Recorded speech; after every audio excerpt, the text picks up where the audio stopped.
Welcome back to school ship. School college വിദ്യാർത്ഥികൾക്ക് വായനാ ദിനത്തിൽ ചെയ്യാൻ ഒരു അടിപൊളി പ്രസംഗവുമായാണ് ഇന്നത്തെ വീഡിയോ. ഇതുപോലുള്ള പ്രസംഗങ്ങളും മറ്റും നിങ്ങൾക്ക് ലഭിക്കുന്നതിനായി ഈ ചാനൽ സബ്സ്ക്രൈബ് ചെയ്യുക, നിങ്ങളുടെ കൂട്ടുകാരിലേക്ക് ഷെയർ ചെയ്യുക. നമുക്ക് പ്രസംഗത്തിലേക്ക് കടക്കാം. മാന്യസദസ്സിന് വന്ദനം. മനുഷ്യ പുരോഗതിയെ സംബന്ധിച്ച അടിസ്ഥാനപരമായ ഒരു കാരണം തലമുറകളിലൂടെ കൈമാറിപ്പോരുന്ന അറിവാണ്. കാലഘട്ടങ്ങളിലൂടെ സംസ്കരിച്ചെടുത്ത അറിവ് കൈമാറ്റം ചെയ്യപ്പെട്ടതാകട്ടെ എഴുത്തിലൂടെയും വായനയിലൂടെയും. അതുകൊണ്ട് തന്നെയാവണം വായന മനുഷ്യനെ പൂർണ്ണനാക്കുന്നുവെന്ന് പ്രശസ്ത ഇംഗ്ലീഷ് എഴുത്തുകാരൻ ഫ്രാൻസിസ് ബേക്കൺ പ്രസ്താവിച്ചതും. വായന പോഷിപ്പിക്കുക എന്ന ലക്ഷ്യത്തിൽ ദേശീയ വായനാ ദിനം ആഘോഷിക്കുമ്പോൾ വായനയുടെ ഈ മഹത്വം കൂടിയാണ് നാം അംഗീകരിക്കുന്നത്.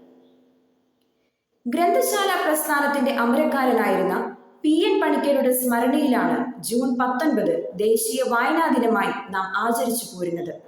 വായിച്ചു വളരുക, ചിന്തിച്ച് വിവേകം നേടുക എന്നതായിരുന്നു അദ്ദേഹത്തിന്റെ മുദ്രാവാക്യം. മാനസിക ഉല്ലാസത്തിന്റെ കാര്യത്തിൽ മാത്രമല്ല, നമ്മുടെ ഭാവനാശേഷിയുടെയും ക്രിയാത്മകതയുടെയും വികാസത്തിലും വായന മുഖ്യ പങ്ക് വഹിക്കുന്നുണ്ട്. വായിക്കുന്ന വ്യക്തികൾ നിരവധി അനുഭവങ്ങളെയും ആളുകളെയും പഠന വിധേയമാക്കുന്നു. തൽഫലമായി വിമർശനാത്മകമായി കാര്യങ്ങളെ വിശകലനം ചെയ്യാൻ അവർക്ക് എളുപ്പം സാധിക്കും. വിജയികളുടെ ജീവിതചര്യകൾ പരിശോധിച്ചാൽ അതിൽ വായന ഒരു പ്രമുഖ സ്ഥാനം അലങ്കരിക്കുന്നതായി കാണാം. കുഞ്ഞുണ്ണി മാഷിന്റെ വരികൾ പറഞ്ഞു വെക്കുന്നതും മറ്റൊന്നല്ല. വായിച്ചാൽ വളരും, വായിച്ചില്ലേലും വളരും, വായിച്ചാൽ വിളയും, വായിച്ചില്ലേൽ വളയും.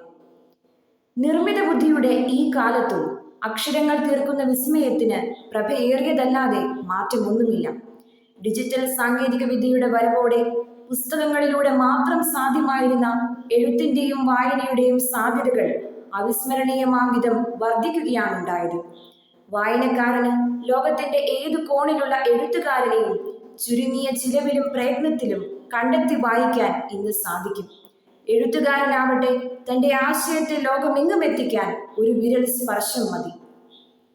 നിർഭാഗ്യവശാൽ നമ്മുടെ വായന പലപ്പോഴും പരീക്ഷകൾക്ക് വേണ്ടി മാത്രമായി മാറിയിരിക്കുകയാണ്. ഇതിന് മാറ്റം വന്നേ തീരൂ. പാഠപുസ്തകങ്ങളിൽ മാത്രമായി ഒതുങ്ങാത്ത പരന്ന വായനയുടെ ലോകത്തേക്കുള്ള ചുവടുവയ്പാകട്ടെ ഈ വായനാ ദിനം. വായിച്ച പുസ്തകങ്ങളെ പറ്റി കൂട്ടുകാരുമായി ചർച്ച ചെയ്യാനും എഴുതി സൂക്ഷിക്കാനും ഒക്കെ സാധിച്ചാൽ അത് നിങ്ങൾക്ക് തന്നെ നൽകുന്ന മികച്ച ഒരു സമ്മാനമാകുമെന്നതിൽ സംശയമില്ല. ലഭ്യമായിട്ടുള്ള എല്ലാ സ്രോതസ്സുകളും സാങ്കേതിക വിദ്യയും അതിന് നിങ്ങൾക്ക് ഉപയോഗപ്പെടുത്താം. അപ്പോൾ വായനയുടെ വിസ്മയ ലോകം നിങ്ങളെയും അത്ഭുതപ്പെടുത്തും. എല്ലാവർക്കും വായനാ ദിനത്തിന്റെ മംഗളങ്ങൾ നേർന്നുകൊണ്ട് എൻ്റെ വാക്കുകൾ ഉപസംഹരിക്കുന്നു. നന്ദി, നമസ്കാരം, ജയ് ഹിന്ദ്. പ്രസംഗം എല്ലാവർക്കും ഇഷ്ടമായെന്ന് കരുതുന്നു. ഒരിക്കൽ കൂടി ചാനൽ സപ്പോർട്ട് ചെയ്യുക. കൂടുതൽ പ്രസംഗങ്ങൾക്കായി സബ്സ്ക്രൈബ് ചെയ്യുക. Thank you.